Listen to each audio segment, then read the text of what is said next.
Brandon Sanderson's The Way of Kings. This is the first installment in the Stormlight, yeah, well done. The Stormlight Archive. Let's start again. Brandon Sanderson's The Way of Kings. This is the first installment of the Stormlight Archive. And it's very interesting. When I sat down to write the script for this video, I had in mind something very different. I thought I was going to do, since this is my first review, I would do like a rambly kind of review with no structure, and I'll just sort of like talk about things as they came into my mind. But I'm sorry.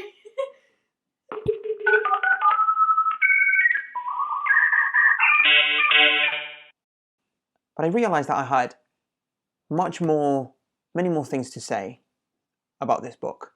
So I think to give it some sort of skeleton, I'm gonna use the structure that Brandon himself uses in his lectures. So I'm gonna divide the review in character, plot, world building, packaging. I know it's a bit of a weird concept, but when I say packaging, I mean not just the physical, the edition and the cover and illustrations and everything, but also the way that the story is packaged, as in the prose, the language that is used. And lastly, the most nebulous concept of all, the post-reading sensation, but I'll explain when I get to it. So character.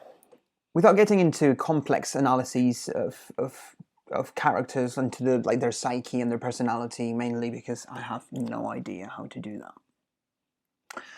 I don't have any glaring issues with my mate Brandon's characterization at all. I think that the way that he portrays the characters is flawless. The amount of work, and this you can know from interviews and his blog, he spends a lot of time researching how a character would feel if they were suffering. I'm thinking mental health stuff, because he has a lot of emphasis in representing mental health in his characters. But he doesn't want, he's very adamant in not making characters into caricatures. And he puts a lot of effort into researching this. I think that's really good. That shows you his passion for for the quality of his work. This boy here, you can see, is huge. It's epic fantasy, the most epic that you're gonna get. So that means that you have a very, very, very, very, very big cast of characters, and that is, if you're into epic fantasy, that's good. But it can also be a bit scary. For me, I think it's amazing the way that you can see how different characters interplay. And one thing that I think is crucial about this book, about this series really, is the fact that every character feels like they're the primary character. And I'll explain this.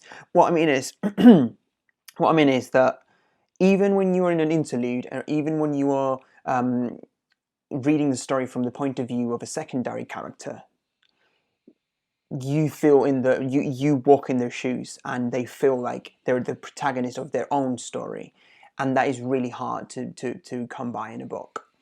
Every single character is fleshed out. Every single character, some characters just they contain multitudes. One key aspect of the book that I really enjoyed, that sometimes it works both as an advantage and disadvantage, but mostly when you look at the general view, it's an advantage, and it's the fact of flashbacks. In this series, there are a lot of flashbacks. In this particular book, we get a lot of them from Kaladin's point of view, and we learn how he's got to the point in the story of where he is, looking years back. The reason why it's a bit disjunctive sometimes is disjointed. It can feel disjointed, is because you are in the flow of the narrative, and then you're jerked back in time, and Brandon is like, oh, look at this now. Don't just forget about that. Just look at this now for a second. But overall, it's really good to see that in order to understand the progression of the character. So I think it works really well in the story. So one important fact when you're doing characters, and Brandon obviously knows how to do it, is to not reveal everything that defines a character from the get-go. Let the reader discover it as the story moves along, and the fact that there is something mysterious and fundamental in Shallan's backstory, it makes you want to know what happened to her. Something as simple as the human innate curiosity will help in driving the story along. And I think that's a good aspect of this book. And I could get into the very specific aspects of each and one of the characters, but that will spoil the story. And quite honestly, it's been a while since I've read this book, so I can't really remember. As for the plot, I live for multiple storylines happening at the same time, and in this book, there's so many. You see Seth and what happens with him. You see Shallan's story. You see Kaladin's story. The way that Shallan... something absolutely amazing is how there is a plot twist at the very beginning of the story. The fact that you are introduced to this sort of not low, but middle to high-born lady that wants to be someone's apprentice, and then that in itself is quite an interesting story, the fact that all of the hurdles that she has to go through. But then when we learn that what she really wants to do is to steal Jasna's fabrial, the magic-y thing, that is so cool. Plot twist at the beginning. And what I'm going with this is, it doesn't really matter how thick and huge a book looks. It's about being gripped by the story and carry on reading. And this is something that I think all fantasy readers share. Because when people, and it happened, quick side story, I know it's a side story, but I think it's interesting, quite somewhat relevant. Yesterday I got in the mail Rhythm of War. Yes, I know, very exciting times. And one of my roommates saw the massive slab of a book, and she said, "How do you even start reading that, knowing that you have to get through 1,500 pages?" And that's the thing. For me, it works the other way, because I know this is going to be an interesting story, and I know that it's going to feel like 20 books in one, because every page grips you. So the bigger it is, the more content I get. So yeah, think about it. And that leads beautifully to world building, and I think this is where this book absolutely shines.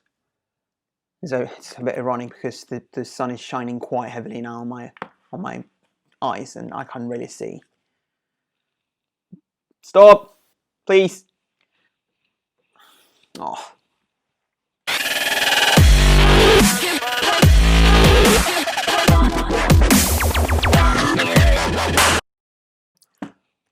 When I think world building, I tend to focus on the historical, political suspense, and that aspect of the story is very important to me. That's probably why my favorite series of all time is A Song of Ice and Fire.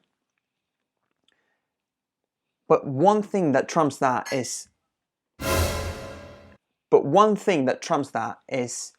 that the fantastical, the fictional elements need to be integrated with the world. And in this story, it's done beautifully. You've got high storms, you've got climate that defines the ecology of Roshar. You've got a magic system that depends on this weather aspect, or this weather factor in the high storms, and that in turn affects economy, gastronomy, every single aspect that you can think of society and culture. And that, I think, is what really, really attracts me to this story. You are immersed in a completely different world, but most of all, it's a world that makes sense. There is not a single point in the story when you go, oh, hold on, this makes no sense. Why would you have that kind of animal if that? No, everything is well realized. You've got trolls and very insect-like creatures with very strong carapaces to withstand the climate the climate that they live in. That is astoundingly well done. So 10 out of 10 for world building. One other thing that I wanted to talk about is the magic system. And for me, the best kind of magic system in a book would be a hybrid system where you have a very is the ultimate strong versus soft magic systems. Without getting into too many controversies, I really like to have a part of the story where it's very strong, a very hard magic system with very well-defined rules, techno magic, if you will. So I know what's going on, and then a more mystical, more wondrous kind of magic system, which is what happens in the name of the wind. That's the example that springs to mind. I think this doesn't happen here. We all know that Brandon Sanderson is known for being the techno magic paladin, and he's got the Sanderson's laws of magic, and he likes a well-grounded magic system. The thing with the Way of Kings and the Stormlight Archive is that it's so incredibly complicated. There's so many rules that the sense of wonder comes from the sheer number of possibilities that you get. You've got 10 orders and essences and lashings, and Shalon does that, and how does she do that, and then you've got sharp blades, and the sense of wonder comes from the number of possibilities, the window of choices that you have to imagine. That's amazing. Most of all, when you sit down to read a story, and this is why I think fantasy is my favorite genre of all, reading for me is a way of escapism. I want to sit down, not think about my day, not think if I had a bad day, I've had too many assignments, I have too many placements. I want to sit down and I want to be transported to some other place. This is it. The possibilities, the combinations, the characters going from here to there, the scope of the world, because this is not just something, the story is not happening in the Shire, in one place. This is happening in a whole planet, a massive continent. And let me just talk about the shape of the continent. How cool is it that the world is basically a hurricane? The way that the world is shaped is a hurricane relating to the high storms. Mind-boggling. So cool. Let's talk about packaging now. Maybe we should start with the actual packaging, because have you seen this edition? Oh my god. Probably my favorite cover and book and everything that I own. I had this shipped from America because the UK edition is different, and I had it shipped from America. I ordered it from America, Amazon, and they send it. It's not like I've got special contacts. Look at this. Look at the font. Look at the cover. Oh my god! Please, just stop. Stop and look at this. Just stop and look at this. The high storms. It's perfect. I wouldn't change one single bit of the cover, and the shard blade, and it's blue, and yeah, absolutely amazing. And also the illustrations. it's really rare to find a book of this size with this many illustrations, and they help the story.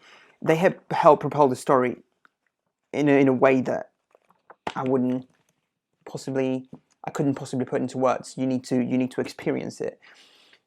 I can only imagine how proud Brandon must have felt when he got his hand into this first book the first time that he did, because this is the ultimate dream of anyone wanting to publish a book. Amazing cover, amazing art, amazing illustrations. The amount of care that went into this is just astounding. And this is not a special edition. This is just your regular edition. With packaging, I also wanted to talk about the language. And right, this is possibly the worst aspect of the book. Let me explain. If you want to read this book to enrich your vocabulary and to find something extremely lyrical and really complicated and baroque sentences, and this is not your book, because I really don't think that when Brandon sat down to write this story, he had language in mind.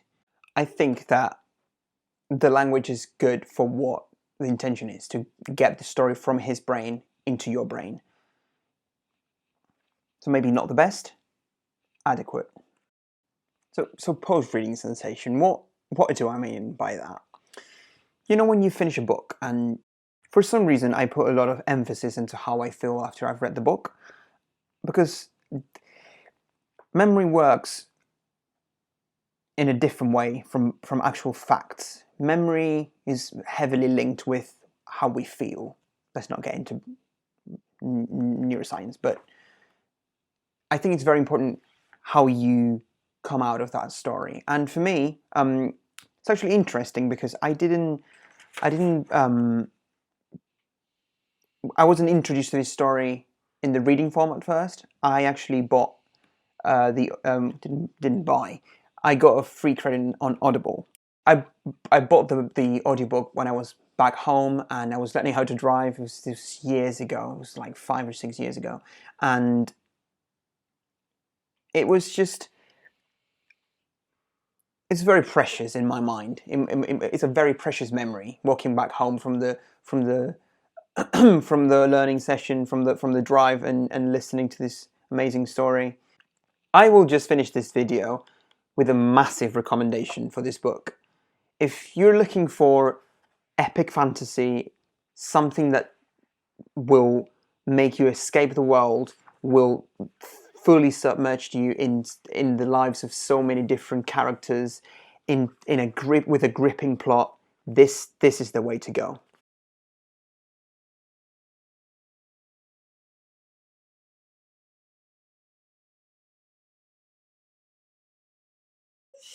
Winston was like, "Are you shaving?" And he was like, "Yes, I'm doing a full body shave. I've started from the bottom, now I'm here." Well, I hope it was nice because you interrupted my video. I'm sorry, it was funny though. Yes, it was quite funny. Okay. I don't really need this. Okay. Scoobity bop bop ba-doo-ba-doo. In